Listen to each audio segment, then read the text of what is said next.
Hi, I'm Bill O'Reilly. Thank you for watching us tonight. President Obama, the Sunday morning guy. That is the subject of this evening's Talking Points memo. As you may know, the president did a number of interviews yesterday, all the big networks except for Fox. Apparently, the Obama administration is angry with us and shut Chris Wallace out. These guys, everything is personal. I got to tell you, Bill, everything. They are the biggest bunch of crybabies I have dealt with in my 30 years in Washington. And I can't... They constantly are on the phone or emailing me, complaining. Well, the Sunday interviews themselves are a bit sleepy. Nobody asked about fired radical White House employee Van Jones, and only one question about the Acorn scandal. How about the funding for Acorn? You know, frankly, it's not really something I've followed closely. I didn't even know that Acorn was getting a whole lot of federal money. Well, the Senate and the House have voted to cut it off. You know, what I know is that what I saw on that video was certainly inappropriate and deserves to be So you're not investigated. committing to cut off the federal funding? George, this is not the biggest issue facing the country. It's not something I'm paying a lot of attention to.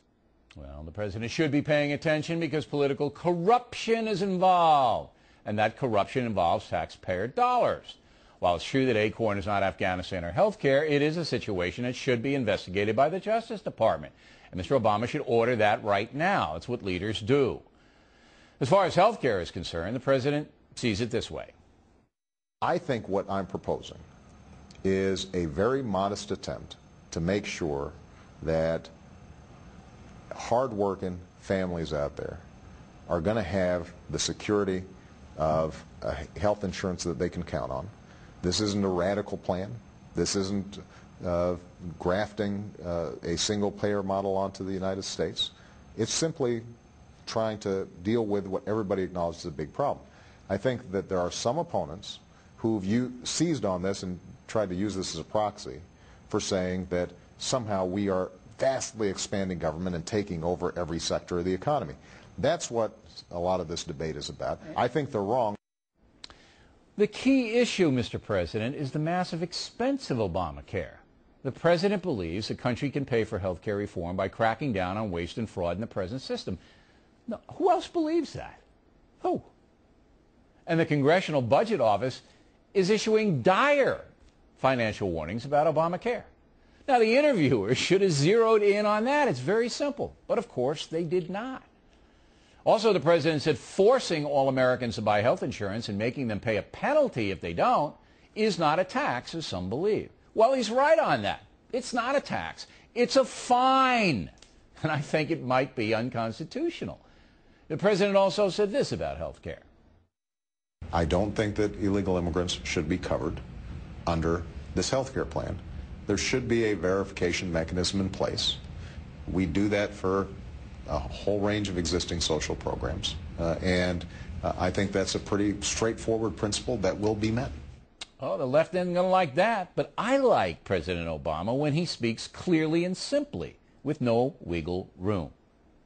He also did that on the race issue that Jimmy Carter blew up last week. The media loves to have a conversation about race. I mean, this is catnip to the media because it is a running thread in American history that's very powerful, and it evokes some very strong emotions. I'm not saying that race never matters in any of these public debates that we have. What I'm saying is this debate that's taking place is not about race. It's about people being worried about how our government should operate. And that is 100% accurate. Now, on the subject of national security, the president was confronted by this. 7 former directors of Central Intelligence have sent you a letter saying, please invoke your authority to stop the Attorney General's investigation of the Bush-era interrogation tactics. Right. Will you do that? First of all, I respect all 7 of them, and as importantly, or more importantly, I have absolute respect and have reliance upon a robust CIA. And I've said before, I want to look forward, not backwards, on this issue. On the other hand, I've also said nobody's above the law. And I don't want to start getting into the business of squelching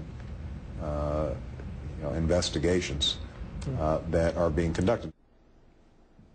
Now that is really, really weak. It is a weak answer. Investigating the CIA is a national security issue. Thus, the president should make the call. He has the power, so Mr. Obama is being a bit disingenuous here. We'll have more on this story with a former CIA chief coming up. Finally, there was this on CBS. I have no interest in increasing the size of government. I just want to make sure we've got a smart government that is regulating, for example, the financial institutions smartly, so I don't have to engage in any kind of bank bailouts. That's point number one. And point number two, even though we're having a passionate disagreement here, we can be civil to each other.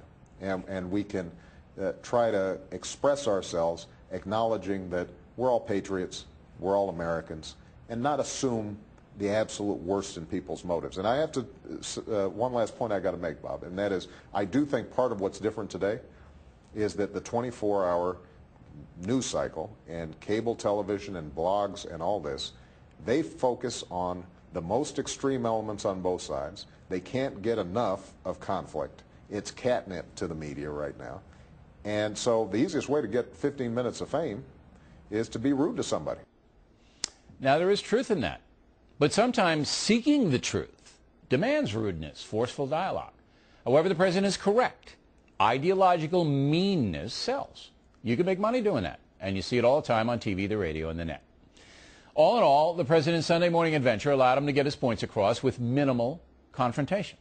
Bernie Goldberg will analyze the best and worst of the chats a bit later on. Looking forward to that. And that's